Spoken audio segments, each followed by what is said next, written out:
আসসালামু আলাইকুম। আজকে রেসিপিতে আপনাদের জন্য তৈরি করে দেখাবো দারুণ মজার বিফ চিজ পাস্তা রান্না করে। আর এই রান্নাটি খুবই সহজ, সকাল কিংবা বিকালের নাস্তার জন্য ঝটপট করে আপনারা তৈরি করে নিতে পারেন এই মজাদার নাস্তাটি।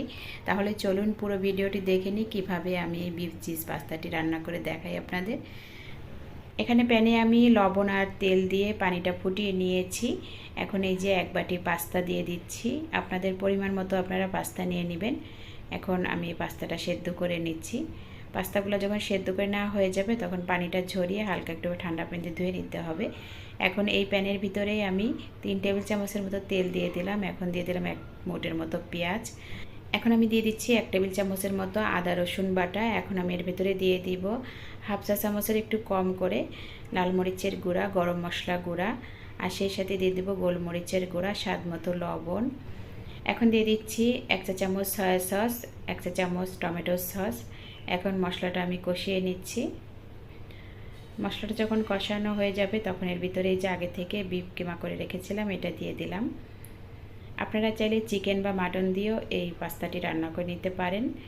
এখন ভালো করে কষিয়ে নিয়েছি। এখন আমি এর ভিতরে সামান্য একটু চিনি দিয়ে দিলাম।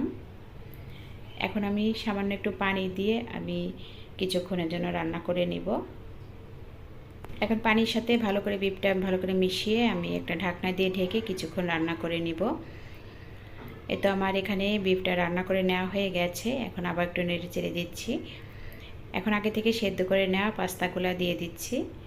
দিয়ে আবার এই বিফের সাথে ভালো করে আবার মিশিয়ে নিচ্ছি। চুলার আঁচটা মিডিয়ামে রেখে এভাবে আস্তে আস্তে ভালো করে মিশিয়ে নিতে হবে।